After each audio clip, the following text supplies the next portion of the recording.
எந்த அளவுக்கு சுலபமானது எந்த அளவுக்கு கடுமையானது அப்படிங்கிறது சொல்லுங்க.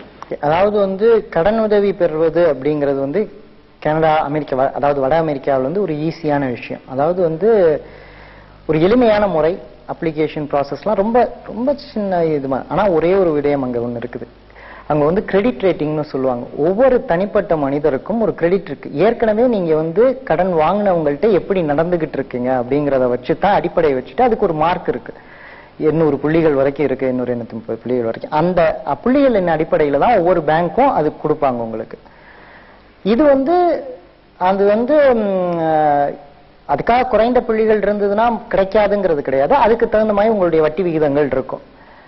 இதுக்கு முகவர்கள் இருக்காங்க, நேரடியா பேங்க்லயும் அட்வைசர்ஸ் இருக்காங்க, நேரடியா பேங்க்லயும் போய் வாங்கக்கூடிய மாதிரி இருக்கும். இல்ல எங்களை மாதிரி ரியல் எஸ்டேட் ரியல்டர் வரபோது நாங்க எங்களோட பணிபுரிகிற மார்க்கேஜ் புரோக்கர்ஸ்க்கு அறிமுகப்படுத்துவோம். அவங்க மூலமாக சிறந்த வட்டியும் கிடைக்கக்கூடிய மாதிரி இருக்கும். அவங்க உங்களுடைய வேலையை மிக சுலபமாக்கிடுவாங்க. ஏன்னா உங்களுக்கு என்னென்ன தேவைகள் என்னென்ன எப்படிங்கிறது முகந்து சொல்லணும் அப்படின்னு சொன்னா, எளிமையான முறை இந்த கிரெடிட் ரேட்டிங் மட்டும் உங்களை நீங்க ஓரளவு தகுதிப்படுத்தி வச்சுக்கிட்டீங்கன்னா போதுமானது. கிரெடிட் ரேட்டிங் பேசுற அதே நேரத்துல அமெரிக்கா, கனடா போன்ற நாடுகள்ல கிரெடிட் கார்டுங்கிறது ஒரு மிகப்பெரிய முக்கியத்துவத்தை கேட்கக்கூடிய அந்த பயன்பாடு அங்க அதாவது விர்ச்சுவல் கேஷ்னு சொல்லுவாங்க. அதாவது கார்டு, எல்லாமே கார்டு தான் பயன்படுத்துறது. நீங்க $2 இருக்கட்டும், $10 இருக்கட்டும், $1000 இருக்கட்டும், கார்டு தான். அங்க எதுவுமே கிடையாது.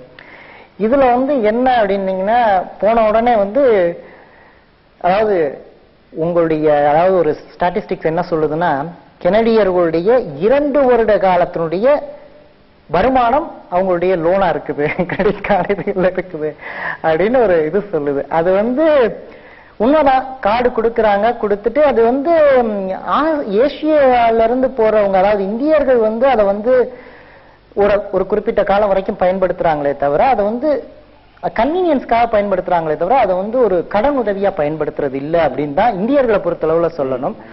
ஒரு காலகட்டத்துக்கு பயன்படுத்துவாங்க. அதுக்கப்புறம் பொருளாதார முன்னேற்றம் வந்ததுக்கு பின்னாடி அதை ஒரு கன்வீனியன்ஸ், அதாவது இந்த மாதம் யூஸ் பண்ணுவாங்க, அடுத்த மாதம் கட்டிடுவாங்க. அதை தொடர்ந்து பயன்படுத்துறது இல்லை அப்படின்னு தான் இந்தியர்கள் மத்தியில சொல்லணும். ஏன்னா இவங்களுடைய ஆசியால இருந்து போகக்கூடிய உங்களுடைய மனப்போக்கம் அந்த அளவுல தான் இருக்குதுன்றதுதான் சொல்லணும். இன்னும் நம்ம ஆளுகள் கடனுக்கு பெரிய ஒரு சுமையா ஆயிடுறது கிடையாது. உங்களை தொழில் தவிர நிறைய கலாச்சார ஈடுபாடு உங்களுக்கு உண்டு. இந்திய கலாச்சார சங்கம் அப்படிங்கிற அமைப்பை நிறுவி அதனுடைய தலைவராகவும் இருக்கீங்க. அது எப்ப தொடங்குனீங்க, அதனுடைய செயல்பாடு? இது முதல்ல தமிழ்நாடு கலாச்சார சங்கம். அது நான் தொடங்கப்படலை. அது நான் போறதுக்கு முன்னாடி 1995ஆம் ஆண்டுக்கு பின்னாடி தமிழ்நாட்டு, அதாவது இந்திய தமிழர்களுக்கு என்று ஒரு சங்கம் நிறுவப்படலை.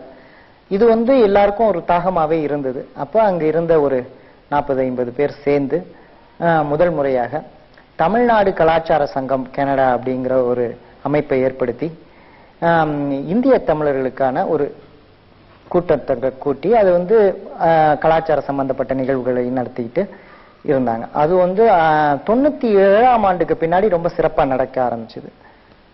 அதுக்கப்புறம் நான் 2001ஆம் ஆண்டு கனடாவுக்கு போனதுக்கு பின்னாடி அந்த அமைப்புல நான் என்னை உறுப்பினராக சேர்த்துக்கொண்டு, அதுக்கப்புறம் அந்த அமைப்போட நான் ஒரு ஸ்பான்சரா, அதாவது எல்லா ப்ரோக்ராமுக்கும் நான் அந்த ஸ்பான்சராகவும், அங்க ஸ்டால் போடுறதும், அங்க இது பண்றதும் அப்படின்னு எல்லாத்துக்கும் உதவி பண்ணிட்டு இருந்தேன். அப்போ சுனாமி சமயத்துல என்னைய முன்னிறுத்தி அதுக்கான அந்த அங்கிருந்து கனடால இருந்து இந்த பிரைம் மினிஸ்டருடைய ஃபண்டுக்காக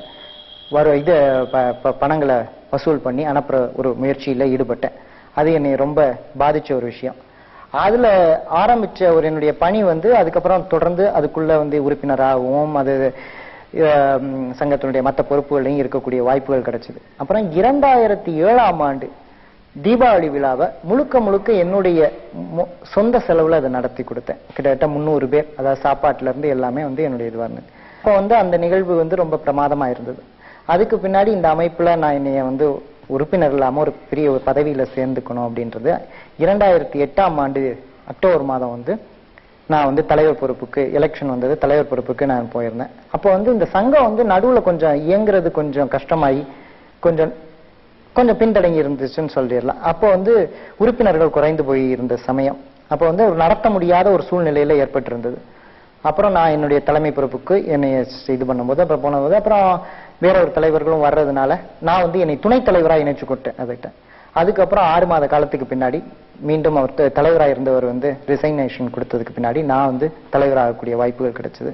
2009 2011 ஆண்டு மார்ச் வரைக்கும் என்னுடைய பதவி காலம் இருக்கிறது. இப்போ வந்து கடந்த 1.5 ஆண்டுகள்ல கிட்டத்தட்ட 9 ஃபங்க்ஷன். அதை கேட்க நினைச்சேன். இந்த தமிழ்நாடு கலாச்சார சங்கத்தினுடைய செயல்பாடுகள் என்னவெல்லாம்? 9 ஃபங்க்ஷன் நடத்தியிருக்கோம். அதுல வந்து முக்கியமா இதுல வந்து 5 ஃபங்க்ஷன்கள் நடத்துறதுன்னு முடிவெடுத்து இப்ப பண்ணிட்டு வரோம். கிட்டத்தட்ட ஒவ்வொரு கூட்டங்களையும் 300ல இருந்து 400 பேர் கலந்து கொள்கிறார்கள். 500 குடும்பங்கள் இதில் உறுப்பினர்களாக இருந்து வருகிறார்கள்.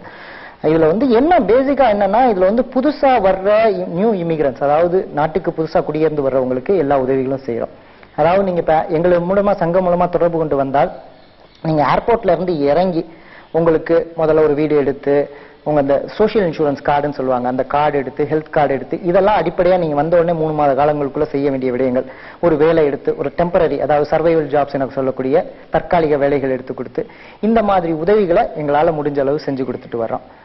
அது போக வந்து வருடத்துக்கு 5 கூட்டங்கள் நடத்துறோம். ஒண்ணு வந்து முப்பெரும் விழா என்று சொல்லி கிறிஸ்துமஸ், நியூ இயர், பொங்கல் இந்த 3ஐயும் இணைச்சு ஒரு முப்பெரும் விழான்னு சொல்லி ஒரு விழா வந்து ஜனவரியில நடத்துவோம். அதான் முதல் ஃபங்க்ஷனா இருக்கும். அடுத்தது தமிழ் நியூ இயர், அடுத்தது வந்து கோடைகால ஒன்று கூடல், அது வந்து சம்மர் பிக்னிக்னு சொல்ற அது ஒன்று நடத்துவோம். அதுக்கப்புறம் ஒரு ஃபண்ட் ரைசிங் ப்ரோக்ராம் நடத்துவோம். அதுக்கப்புறம் தீபாவளி விழா. இந்த 5 விழாக்கள் எந்த தடங்களும் இல்லாம கொண்டாடணும்னு சொல்லி கடந்த 1.5 வருடங்களாக கொண்டாடி வரோம். அதுபோக இங்கிருந்து வர்ற பல துறையை சார்ந்த எழுத்தாளர்களா இருக்கட்டும், கல்வியாளர்களா இருக்கட்டும், அங்க வர்றது எங்களுக்கு தெரியப்படுத்தினாலோ இல்ல தெரிஞ்சாலோ அவங்களுக்கு தேவையான உதவிகள், அதுபோக அவங்களை கௌரவப்படுத்தியும் வரோம். இப்ப சமீபத்துல அண்ணாமலை கழகத்தின் துணைவேந்தர் வந்திருந்தார்.